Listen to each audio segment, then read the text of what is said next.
inhabitants of the land, the Canaanites and the Perizzites. My numbers are few, and if they gather themselves against me and attack me, I shall be destroyed, both I and my household. But they said, should he treat our sister like a prostitute?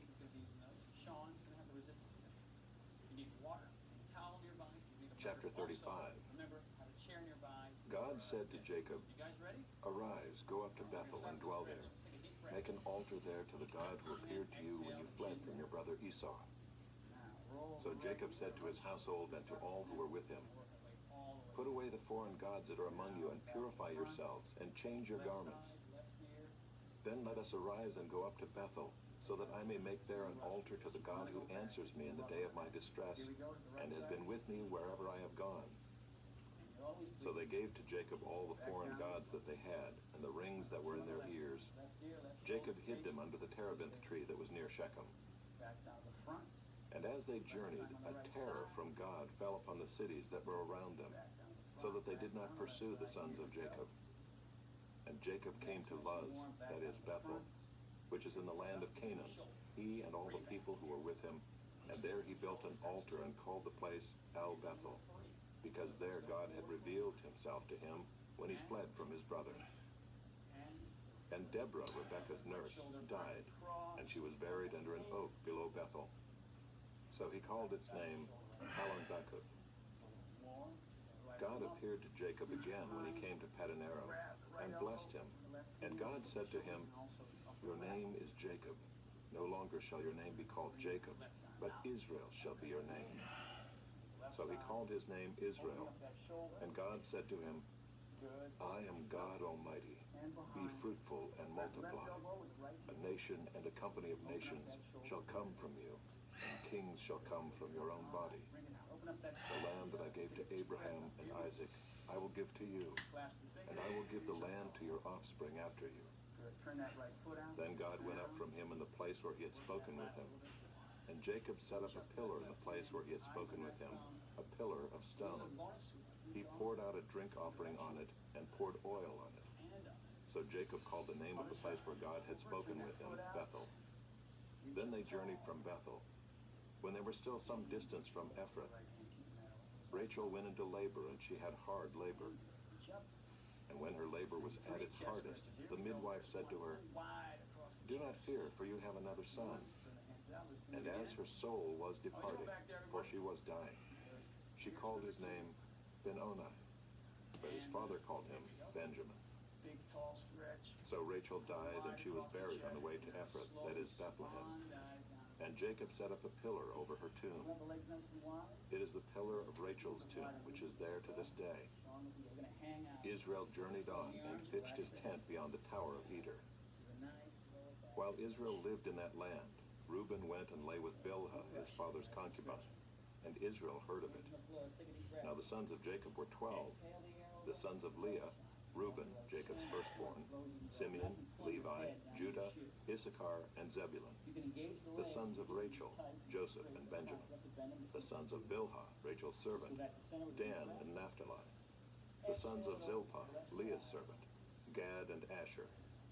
These were the sons of Jacob who were born to him in Paddan-aram. And Jacob came to his father Isaac at Mamre, or Kiriath Arba, that is Hebron, where Abraham and Isaac had sojourned. Now the days of Isaac were 180 years, and Isaac breathed his last, and he died and was gathered to his people, old and full of days. And his sons Esau and Jacob buried him.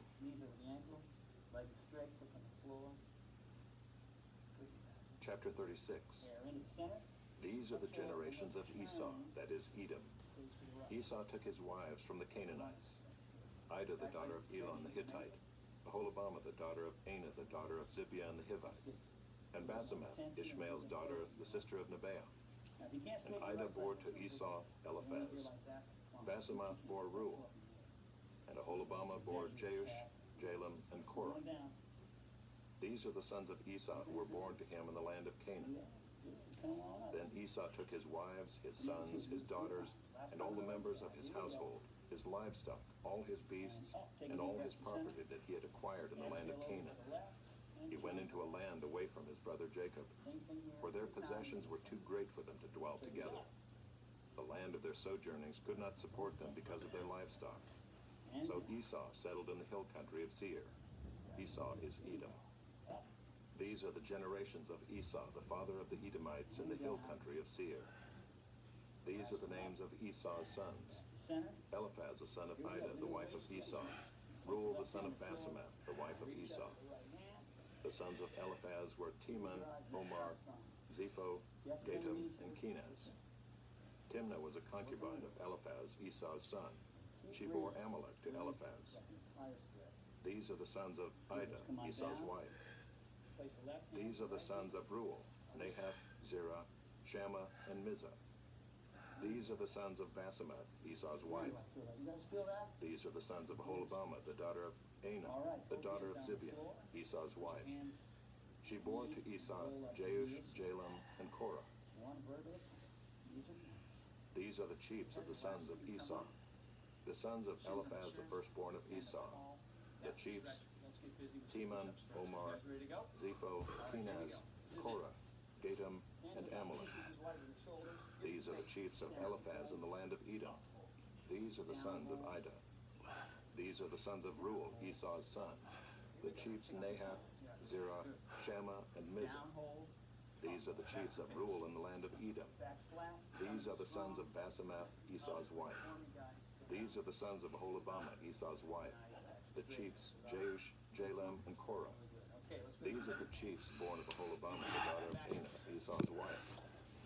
These are the sons of Esau, that is Edom, and these are their chiefs. These are the sons of Seir the Horite, the inhabitants of the land: Lotan, Shobal, Zibeon, Anah, Dishon, Ezer, and Dishan. These are the chiefs of the Horites, the sons of Seir in the land of Edom. The sons of Lotan were Hori and Hemath, and Lotan's sister was Timnah. These are the sons of Shobal: Alvan, Manahath, Ebal, Shepho, and Onam. These are the sons of Zibeon: Aiah and Anah. He is the Anah who found the hot springs in the wilderness, as he pastured the donkeys of Zibeon his father. These are the children of Anah: Dishon and Aholibamah, the daughter of Anah. These are the sons of Dishon: Hemdan, Eshban, Ithran, and Kiran. These are the sons of Ezer: Bilhan, Zaavan, and Achan. These are the sons of Dishon: Uz and Aram. These are the chiefs of the Horites, the chiefs Lotan, Shobal, Zibeon, Anah, Dishon, Ezer, and Dishan. These are the chiefs of the Horites, chief by chief in the land of Seir. These are the kings who reigned in the land of Edom before any king reigned over the Israelites. Bela, the son of Beor, reigned in Edom, the name of his city being Dinhabah. Bela died, and Jobab, the son of Zerah of Bozrah, reigned in his place. Jobab died, and Husham of the land of the Temanites reigned in his place. Husham died, and Hadad, the son of Bedad, who defeated Midian in the country of Moab, reigned in his place, the name of his city being Avith. Hadad died, and Samlah of Masrekah reigned in his place. Samlah died, and Shaul of Rehoboth on the Euphrates reigned in his place. Shaul died, and Baal-Hanan, the son of Achbor, reigned in his place. Baal-Hanan, the son of Achbor, died, and Hadar reigned in his place, the name of his city being Pau. His wife's name was Mehetabel, daughter of Matred, daughter of Mezahath. These are the names of the chiefs of Esau according to their clans and their dwelling places by their names. The chiefs Timnah, Alva, Jetheth, Aholibamah, Elah, Pinon, Kenaz, Teman, Mibzar, Magdiel, and Iram. These are the chiefs of Edom, that is, Esau, the father of Edom, according to their dwelling places in the land of their possession. Chapter 37. Jacob lived in the land of his father's sojournings in the land of Canaan. These are the generations of Jacob. Joseph, being 17 years old, was pasturing the flock with his brothers. He was a boy with the sons of Bilhah and Zilpah, his father's wives. And Joseph brought a bad report of them to their father. Now Israel loved Joseph more than any other of his sons, because he was the son of his old age. and he made him a robe of many colors. But when his brothers saw that their father loved him more than all his brothers, they hated him and could not speak peacefully to him. Now Joseph had a dream, and when he told it to his brothers, they hated him even more. He said to them, "Hear this dream that I have dreamed. Behold, we were binding sheaves in the field, and behold, my sheaf arose and stood upright. And behold, your sheaves gathered around it and bowed down to my sheaf." His brothers said to him, "Are you indeed to reign over us? Or are you indeed to rule over us?" So they hated him even more for his dreams and for his words. Then he dreamed another dream and told it to his brothers and said, "Behold, I have dreamed another dream. Behold, the sun, the moon, and 11 stars were bowing down to me." But when he told it to his father and to his brothers, his father rebuked him and said to him, "What is this dream that you have dreamed? Shall I and your mother and your brothers indeed come to bow ourselves to the ground before you?" And his brothers were jealous of him, but his father kept the saying in mind. Now his brothers went to pasture their father's flock near Shechem, and Israel said to Joseph, "Are not your brothers pasturing the flock at Shechem? Come, I will send you to them." And he said to him, "Here I am." So he said to him, "Go now, see if it is well with your brothers and with the flock, and bring me word." So he sent him from the valley of Hebron, and he came to Shechem. And a man found him wandering in the fields. And the man asked him, "What are you seeking?" "I am seeking my brothers," he said. "Tell me, please, where they are pasturing the flock." And the man said, "They have gone away, for I heard them say, 'Let us go to Dothan.'" So Joseph went after his brothers and found them at Dothan. They saw him from afar, and before he came near to them, they conspired against him to kill him. They said to one another, "Here comes this dreamer. Come now, let us kill him and throw him into one of the pits. Then we will say that a fierce animal has devoured him, and we will see what will become of his dreams." But when Reuben heard it, he rescued him out of their hands, saying, "Let us not take his life." And Reuben said to them, "Shed no blood. Throw him into this pit here in the wilderness, but do not lay a hand on him, that he might rescue him out of their hand to restore him to his father." So when Joseph came to his brothers, they stripped him of his robe, the robe of many colors that he wore, and they took him and threw him into a pit. The pit was empty, there was no water in it. Then they sat down to eat. And looking up, they saw a caravan of Ishmaelites coming from Gilead, with their camels bearing gum, balm, and myrrh, on their way to carry it down to Egypt. Then Judah said to his brothers, "What profit is it if we kill our brother and conceal his blood? Come, let us sell him to the Ishmaelites, and let not our hand be upon him, for he is our brother, our own flesh." And his brothers listened to him. Then Midianite traders passed by, and they drew Joseph up and lifted him out of the pit, and sold him to the Ishmaelites for 20 shekels of silver. They took Joseph to Egypt. When Reuben returned to the pit and saw that Joseph was not in the pit, he tore his clothes and returned to his brothers and said, "The boy is gone, and I, where shall I go?" Then they took Joseph's robe and slaughtered a goat and dipped the robe in the blood. And they sent the robe of many colors and brought it to their father and said, "This we have found. Please identify whether it is your son's robe or not." And he identified it and said, "It is my son's robe. A fierce animal has devoured him. Joseph is without doubt torn to pieces." Then Jacob tore his garments and put sackcloth on his loins and mourned for his son many days. All his sons and all his daughters rose up to comfort him, but he refused to be comforted and said, "No, I shall go down to Sheol to my son, mourning." Thus his father wept for him. Meanwhile, the Midianites had sold him in Egypt to Potiphar, an officer of Pharaoh, the captain of the guard. Chapter 38. It happened at that time that Judah went down from his brothers and turned aside to a certain Adullamite, whose name was Hiram. There Judah saw the daughter of a certain Canaanite whose name was Shua. He took her and went into her, and she conceived and bore a son, and he called his name She conceived again and bore a son, and she called his name Onan. Yet again she bore a son, and she called his name Shelah. Judah was in Kizib when she bore him. And Judah took a wife for his firstborn, and her name was Tamar. But Judah's firstborn, was wicked in the sight of the Lord, and the Lord put him to death. Then Judah said to Onan, "Go into your brother's wife and perform the duty of a brother-in-law to her, and raise up offspring for your brother." But Onan knew that the offspring would not be his. So whenever he went into his brother's wife, he would waste the semen on the ground, so as not to give offspring to his brother. And what he did was wicked in the sight of the Lord, and he put him to death also. Then Judah said to Tamar, his daughter-in-law, "Remain a widow in your father's house, till Shelah my son grows up," for he feared that he would die like his brothers. So Tamar went and remained in her father's house. In the course of time, the wife of Judah, Shua's daughter, died. When Judah was comforted, he went up to Timnah to his sheep shearers, he and his friend Hira the Adullamite. And when Tamar was told, "Your father-in-law is going up to Timnah to shear his sheep," she took off her widow's garments and covered herself with a veil, wrapping herself up, and sat at the entrance to Enaim, which is on the road to Timnah. For she saw that Shelah was grown up, and she had not been given to him in marriage. When Judah saw her, he thought she was a prostitute, for she had covered her face. He turned to her at the roadside and said, "Come, let me come into you," for he did not know that she was his daughter-in-law. She said, "What will you give me that you may come into me?"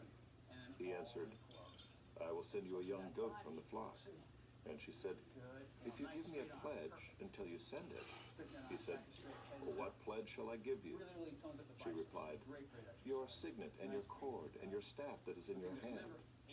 So he gave them to her and went into her, and she conceived by him. Then she arose and went away, and taking off her veil, she put on the garments of her widowhood. When Judah sent the young goat by his friend the Adullamite to take back the pledge from the woman's hand, he did not find her. And he asked the men of the place, "Where is the cult prostitute who was at Enaim at the roadside?" And they said, "No cult prostitute has been here." So he returned to Judah and said, "I have not found her." Also the men of the place said, "No cult prostitute has been here." And Judah replied, "Well, let her keep the things as her own, or we shall be laughed at. You see, I sent this young goat, and you did not find her." About 3 months later, Judah was told, "Tamar, your daughter-in-law, has been immoral. Moreover, she is pregnant by immorality." And Judah said, "Bring her out and let her be burned." As she was being brought out, she sent word to her father-in-law, "By the man to whom these belong, I am pregnant." And she said, "Please identify whose these are, the signet and the cord and the staff." Then Judah identified them and said, "She is more righteous than I, since I did not give her to my son Shelah." And he did not know her again. When the time of her labor came, there were twins in her womb. And when she was in labor, one put out a hand, and the midwife took and tied a scarlet thread on his hand, saying, "This one came out first." But as he drew back his hand, behold, his brother came out. And she said, "What a breach you have made for yourself." Therefore his name was called Perez. Afterward his brother came out with the scarlet thread on his hand, and his name was called Zerah.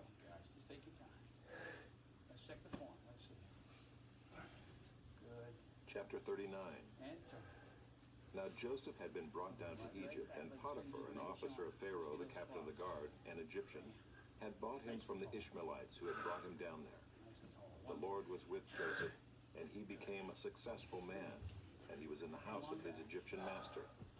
His master saw that the Lord was with him, and that the Lord caused all that he did to succeed in his hands. So Joseph found favor in his sight and attended him, and he made him overseer of his house and put him in charge of all that he had. From the time that he made him overseer in his house and over all that he had, the Lord blessed the Egyptian's house for Joseph's sake. The blessing of the Lord was on all that he had, in house and field. So he left all that he had in Joseph's charge, and because of him he had no concern about anything but the food he ate. Now Joseph was handsome in form and appearance. And after a time, his master's wife cast her eyes on Joseph and said, "Lie with me." But he refused and said to his master's wife, "Behold, because of me, my master has no concern about anything in the house, and he has put everything that he has in my charge. He is not greater in this house than I am, nor has he kept back anything from me except you, because you are his wife. How then can I do this great wickedness and sin against God?" And as she spoke to Joseph day after day, he would not listen to her, to lie beside her, or to be with her. But one day, when he went into the house to do his work, and none of the men of the house was there in the house, she caught him by his garment, saying, "Lie with me."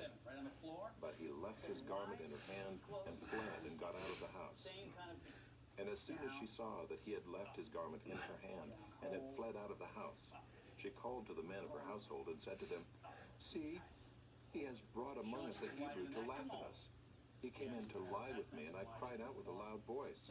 And as soon as he heard that I lifted up my voice and cried out, he left his garment beside me and fled and got out of the house." Then she laid up his garment by her until his master came home, and she told him the same story, saying, "The Hebrew servant whom you have brought among us came in to me to laugh at me. But as soon as I lifted up my voice and cried, he left his garment beside me and fled out of the house." As soon as his master heard the words that his wife spoke to him, "This is the way your servant treated me," his anger was kindled. And Joseph's master took him and put him into the prison, the place where the king's prisoners were confined, and he was there in prison. But the Lord was with Joseph and showed him steadfast love and gave him favor in the sight of the keeper of the prison. And the keeper of the prison put Joseph in charge of all the prisoners who were in the prison. Whatever was done there, he was the one who did it. The keeper of the prison paid no attention to anything that was in Joseph's charge, because the Lord was with him.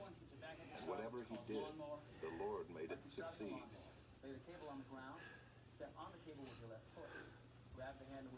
Chapter 40. Sometime after this, the cupbearer of the king of Egypt and his baker committed an offense against their lord, the king of Egypt. And Pharaoh was angry with his two officers, the chief cupbearer and the chief baker, and he put them in custody in the house of the captain of the guard, in the prison where Joseph was confined. The captain of the guard appointed Joseph to be with them, and he attended them. They continued for some time in custody. And one night they both dreamed, the cupbearer and the baker of the king of Egypt, who were confined in the prison, each his own dream, and each dream with its own interpretation. When Joseph came to them in the morning, he saw that they were troubled. So he asked Pharaoh's officers who were with him in custody in his master's house, "Why are your faces downcast today?" They said to him, "We have had dreams, and there is no one to interpret them." And Joseph said to them, "Do not interpretations belong to God? Please tell them to me." So the chief cupbearer told his dream to Joseph and said to him, "In my dream there was a vine before me, and on the vine there were 3 branches. As soon as it budded, its blossoms shot forth, and the clusters ripened into grapes. Pharaoh's cup was in my hand, and I took the grapes and pressed them into Pharaoh's cup, and placed the cup in Pharaoh's hand." Then Joseph said to him, "This is its interpretation. The 3 branches are 3 days. In 3 days Pharaoh will lift up your head and restore you to your office, and you shall place Pharaoh's cup in his hand as formerly, when you were his cupbearer. Only remember me when it is well with you, and please do me the kindness to mention me to Pharaoh, and so get me out of this house. For I was indeed stolen out of the land of the Hebrews, and here also I have done nothing that they should put me into the pit." When the chief baker saw that the interpretation was favorable, he said to Joseph, "I also had a dream. There were 3 cake baskets on my head, and in the uppermost basket there were all sorts of baked food for Pharaoh, but the birds were eating it out of the basket on my head." And Joseph answered and said, "This is its interpretation. The 3 baskets are 3 days. In 3 days Pharaoh will lift up your head from you and hang you on a tree, and the birds will eat the flesh from you. On the 3rd day, which was Pharaoh's birthday, he made a feast for all his servants, and lifted up the head of the chief cupbearer and the head of the chief baker among his servants. He restored the chief cupbearer to his position, and he placed the cup in Pharaoh's hand. But he hanged the chief baker as Joseph had interpreted to them. Yet the chief cupbearer did not remember Joseph, but forgot him.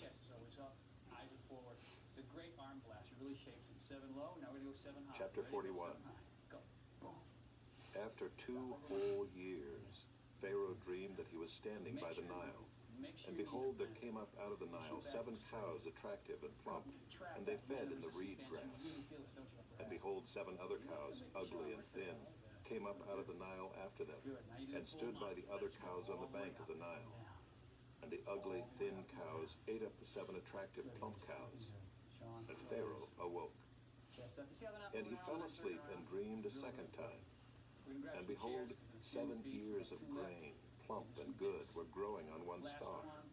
And behold, after them sprouted 7 ears, thin and blighted by the east wind. And the thin ears swallowed up the 7 plump full ears.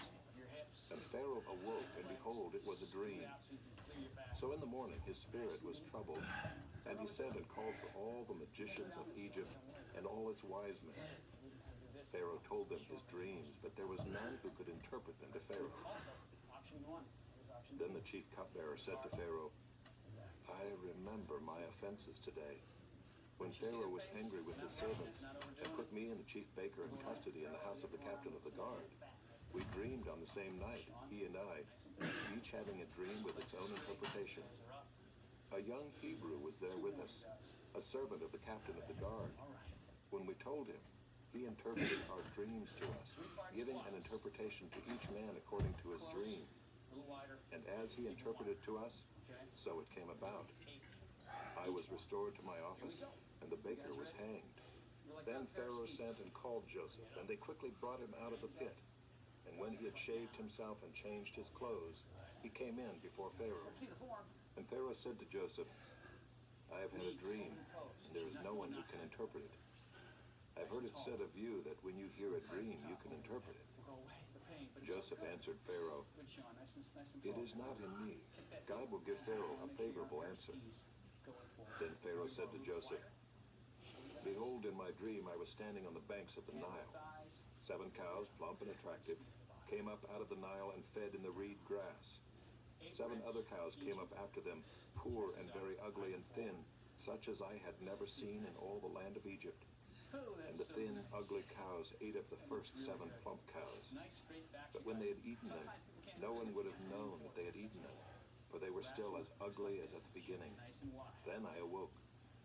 I also saw in my dream 7 ears growing on one stalk, full and good. 7 ears, withered, thin, and blighted by the east wind, sprouted after them. And the thin ears swallowed up the 7 good ears. And I told it to the magicians, but there was no one who could explain it to me. Then Joseph said to Pharaoh, The dreams of Pharaoh are one. God has revealed to Pharaoh what he is about to do. The 7 good cows are 7 years, and the 7 good ears are 7 years. The dreams are one. The 7 lean and ugly cows that came up after them are 7 years, and the 7 empty ears blighted by the east wind are also 7 years of famine. It is as I told Pharaoh. God has shown to Pharaoh what he is about to do. There will come 7 years of great plenty throughout all the land of Egypt. But after them there will arise 7 years of famine, and all the plenty will be forgotten in the land of Egypt. The famine will consume the land, and the plenty will be unknown in the land by reason of the famine that will follow, for it will be very severe. And the doubling of Pharaoh's dream means that the thing is fixed by God, and God will shortly bring it about. Now therefore let Pharaoh select a discerning and wise man, and